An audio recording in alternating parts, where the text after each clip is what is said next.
नमस्कार। मैं राकेश और आप मुझे सुन रहे हो टैक्स जंक्शन पर।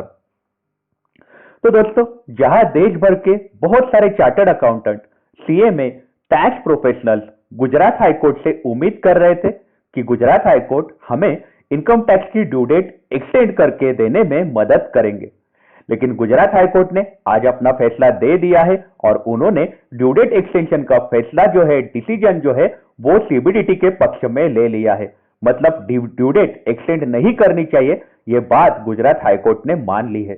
आइए जानते हैं कि कौन से मुद्दे गुजरात हाईकोर्ट ने रखे थे ये ऑर्डर पास करते हुए। हम चलते हैं पेज नंबर 27 पे, जहां पे ये ऑर्डर के मेन मुद्दे चालू हो जाते हैं। तो सबसे पहले गुजरात हाईकोर्ट अपने ऑर्डर में बोलते हुए नजर आते हैं कि हमने 2015 में, अब ये बात कोर्ट क्यों बोल रहे हैं, क्योंकि 2015 में सिमिलर केस गुजरात हाईकोर्ट के सामने आए थी। तब देश के बहुत सारे हाईकोर्ट जो है वो मना कर रहे थे ड्यू डेट एक्सटेंड करके देने को। तब गुजरात हाईकोर्ट है, उन्होंने ड्यू डेट एक्सटेंशन के लिए सीबीडीटी को ऑर्डर पास किया था। तब गुजरात हाईकोर्ट ने ड्यू डेट एक्सटेंड करके दी थी 30 सितंबर 2015 से 31 अक्टूबर 2015, एक महीने का टाइम बढ़ा के दिया था। तो इसी का हवाला गुजरात हाईकोर्ट दे रहे, वो ऐसा बोल रहे कि हमने तब इंटरफियर किया था क्योंकि उसके पीछे एक रीजन था। तब सीबीडीटी जो है, उन्होंने पहली बार सारे देशवासियों को बोला था कि सारे आरसीसी जो है वो अब इलेक्ट्रॉनिकली रिटर्न फाइल करेंगे। ये पहली बार ऐसा हुआ था, इसलिए हमने मदद की थी और हमने एक महीने का टाइम जो है वो बढ़ा के दिया था। लेकिन अभी की सिचुएशन अलग है, ऐसा गुजरात हाईकोर्ट का मानना है। आगे हाईकोर्ट बोलते हुए नजर आते हैं कि सोपारकर सर जो है सीनियर काउंसिल है। सोपारकर सर पिटिशनर को रिप्रेजेंट कर रहे थे। उन्होंने सीबीडीटी को क्रिटिसाइज किया है क्योंकि डेट एक्सटेंड नहीं की है। लेकिन कोर्ट का ऐसा मानना है कि सीबीडीटी ने ये जो फैसला लिया है ये उन्होंने बहुत ज्यादा सोच समझ के लिया है। सीबीडीटी ने ये फैसला लेते हुए बहुत सारे फिनेंशियल एक्सपर्ट उसमें इन्वॉल्व हुए रहेंगे और उन्होंने अपना माइंड अप्लाई करके ये फैसला लिया है। कोर्ट आगे भी बोल रहे कि बोर्ड जो है उनके हाथ में सेक्शन 119 के तहत पावर दी गई है कि ड्यू डेट एक्सटेंड कर सकते हैं। लेकिन ये पावर जो है, ये पावर जो होती है ये डिस्क्रेशनरी नेचर की होती है। मतलब सीबीडीटी अपना विवेक यूज करके अपने हिसाब से डेट एक्सटेंड कर सकती है। इसीलिए कोर्ट ने सीबीडीटी को 8 जनवरी को एक ऑर्डर पास करके बोला था कि आप ड्यू डेट एक्सटेंशन को लेकर फैसला लो। तो सीबीडीटी जो है उन्होंने मना किया था। उन्होंने 11 जनवरी को ऑर्डर पास की थी कि हम ड्यू डेट एक्सटेंड नहीं करके देने वाले हैं। तो उसी का एक हवाला हाईकोर्ट देते हुए नजर आते हैं। हाईकोर्ट यह बोल रहे कि इसी के लिए हमने सीबीडीटी को बोला था कि आप ये मैटर में देखो और आप एक फाइनल डिसीजन लो कायदे के हिसाब से। तो कोर्ट का ऐसा मानना है कि सीबीडीटी जो है उन्होंने सारा मैटर करीब से देखा है और उन्होंने अब कंक्लूजन निकाला है कि ड्यू डेट एक्सटेंड नहीं करनी चाहिए। सीबीडीटी ने देश के रेवेन्यू को सामने रख के फैसला लिया है। इसी के कारण सीबीडीटी जो है वो अपने जो पावर से वो एक्सरसाइज करने में फेल हुई है, ऐसा मानना गलत होता है। मतलब यहाँ पे 119 के तहत सीबीडीटी के हाथ में पावर थी कि ड्यू डेट एक्सटेंड कर सकते थे, लेकिन उन्होंने ड्यू डेट एक्सटेंड नहीं करी है। ऐसा अगर आप सोच रहे हैं तो वो आप गलत हो, क्योंकि सीबीडीटी जो है उन्होंने फैसला है वो देश के रेवेन्यू के इंटरेस्ट में लिया है, ऐसा कोर्ट का मानना है, ऐसा नजर आ रहा है। आगे कोर्ट बोलते हुए नजर आते हैं कि अगर सीबीडीटी के हाथ में पावर है तो उनको ड्यूटी भी उनके साथ करनी पड़ती है। पावर के साथ ड्यूटी आती है और ये एक बंधन है। इसीलिए सारे जो फैक्ट्स सामने रख के सीबीडीटी ने ये फैसला लिया है, ऐसा भी कोर्ट का मानना है।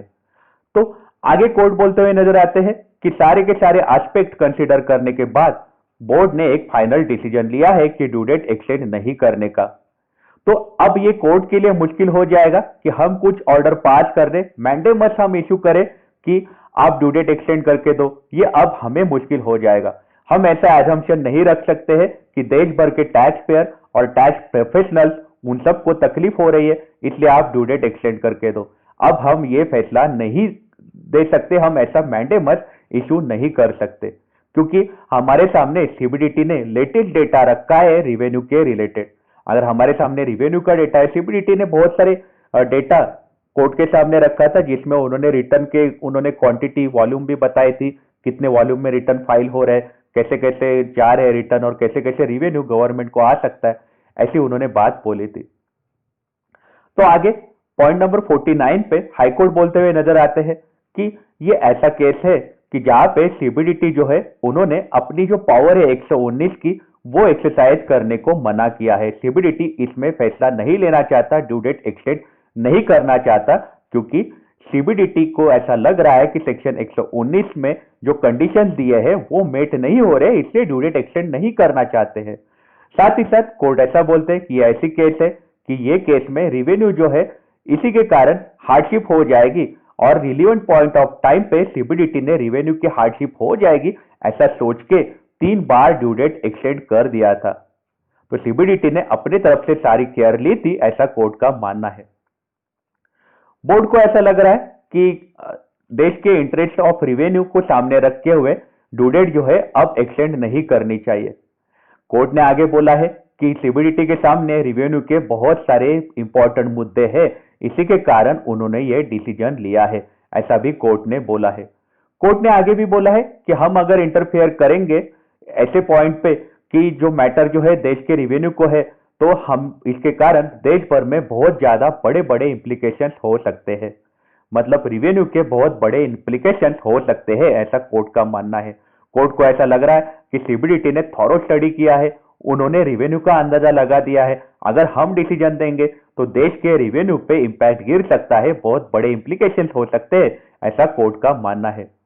तो कोर्ट आगे बोलते हुए नजर आते हैं कि हमारे लिए ये बहुत इजी हो जाएगा, हम एक रिट मैंडेमस इशू करें जो और बोल दे कि ये टाइम लिमिट जो है आप एक्सटेंड करो। तो हम ऐसा क्यों नहीं कर सकते हैं? मतलब एक बार हम कर सकते हैं, मतलब मान लो कि कोर्ट को ऐसा लग रहा है कि हमारे लिए वहां बैठे बैठे इजी है कि हम बोल दे कि आपने हमेशा टाइम लिमिट एक्सटेंड करके दिया है, तब ये आखिरी बार करके दो, 31 मार्च 2021 तक टाइम करके दो, बढ़ा के दो हमें टाइम, तो हमारे लिए इजी है। लेकिन ये जो लाइन है, रीजनिंग अप्रोच है, इसके कारण क्या होगा कि गवर्नमेंट का जो मेन फंक्शन है उसको अपसेट करेगा, रिवेन्यू फंक्शन है उसको अपसेट कर सकता है हमारा ये फैसला, और इसी के कारण अपने देश में अनडिजायरेबल रिजल्ट आ सकते हैं, रिवेन्यू के रिजल्ट जो है वो खराब रिजल्ट आ सकते हैं, ऐसा भी कोर्ट का मानना है। हम अगर ऑर्डर पास करेंगे ड्यू डेट एक्सटेंड करके दो, लेकिन हमारा जो अप्रोच है उसके कारण देश के फंक्शनिंग में, गवर्नमेंट का जो कामकाज चलता है उसमें तकलीफ हो सकती है, ऐसा सीबीडीटी का मानना है, ऐसा हाईकोर्ट का मानना है। हाईकोर्ट ने अगर ऐसी ऑर्डर पास करी तो देश में मुश्किल आ सकती है, रिवेन्यू के इंप्लीकेशंस आ सकते हैं, ऐसा हाईकोर्ट को लग रहा है। आगे हाईकोर्ट बोलते हुए नजर आते हैं कि ओवरऑल हमने अगर मैटर देखा तो हम अब कंक्लूजन पे आ रहे कि हम ये मैटर में इंटरफेयर नहीं करने वाले हैं। कोर्ट ने अपना फैसला सुना दिया है कि वो ये मैटर में इंटरफेयर नहीं करेंगे, और इसी के कारण सारे दोनों जो रीट एप्लीकेशन है उसको उन्होंने रिजेक्ट कर दिया है, रिजेक्टेड ऐसा उन्होंने स्पेसिफिक बोला है। इसमें कोर्ट ने ऐसा बोला है कि सीबीडीटी जो है वो कंसिडर करे, अप्रोप्रिएट सर्कुलर इश्यू करे कि आप एक लीनियंट व्यू लो कि लेट फाइलिंग के जो चार्जेस आप लगाते हो टैक्स ऑडिट रिपोर्ट पे, उस पे आप कुछ लीनियंट व्यू लो और एक ऑर्डर सर्कुलर आप पास कर सकते हो। लेकिन ये पावर जो है ये सीबीडीटी के हाथ में ही कोर्ट ने रखी है। तो सीबीडीटी के हाथ में फैसला है कि आप जो लेट फाइलिंग फी लगाने वाले हो वो कितनी कम करनी है या नहीं लगानी है, ये फैसला सीबीडीटी लेने वाले है। मतलब कोर्ट का ऐसा मानना है कि सीबीडीटी ने थॉरो स्टडी करके और अपना माइंड अप्लाई करके डिसीजन लिया है। 3 बार इसके पहले उन्होंने ड्यू डेट एक्सटेंड करी थी, अब ड्यू डेट एक्सटेंड किया तो रिवेन्यू में बहुत ज्यादा इंपैक्ट आ सकता है, इंप्लीकेशंस आ सकते हैं, ऐसा कोर्ट का मानना है। तो आपकी इस बारे में क्या राय है, हमें आप कमेंट सेक्शन में जरूर बताइएगा। आप अपना ख्याल रखिएगा। अगर आप काम के लिए बाहर निकल रहे हो तो आप अपने आप को सैनिटाइज जरूर करिएगा।